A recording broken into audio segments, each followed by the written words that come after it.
હાલો ભાઈ, જમીન વેચવાની છે. જય દ્વારકાધીશ મિત્રો. જુનાગઢ પ્રોપર્ટી તમારા માટે લાવી છે. 11 વીઘા જમીન. સરગવાડાનો સર્વે નંબર છે. હાઈવેથી 5 મિનિટનું અંતર છે. 2 બોર છે, 1 કૂવો. સારું અપ્રિસિએશન મળે એમ છે.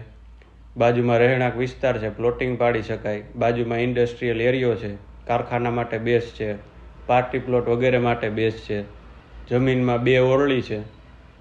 મકાનમાં ડેલાબંધ મકાન છે, 5 રૂમ છે, 2 રસોડા છે, મોટું ખુલ્લું ફળિયું અગાસી છે, વીજ કનેક્શન છે, ટાઇટલ ક્લિયર છે. એડ્રેસ છે સરગવાડા, જુનાગઢ. 11 વીઘા જમીન છે. 40 લાખ વીઘાનો ભાવ છે. જે કોઈ મિત્રોને જમીન લેવાની હોય, ફોન નંબર આપેલા છે, કોન્ટેક્ટ કરો. જયદેવભાઈ રબારી. અને સારી જેન્યુન જમીન, પ્લોટ કે કોમર્શિયલ લેવાનું હોય તો તમે અમારો કોન્ટેક્ટ કરી શકો છો. જેન્યુન કામમાં જ આપણે ડીલ કરીએ છીએ. વટથી ધંધો કરવાનો થાય છે. કોન્ટેક્ટ નંબર આપેલો છે. જય દ્વારકાધીશ મિત્રો.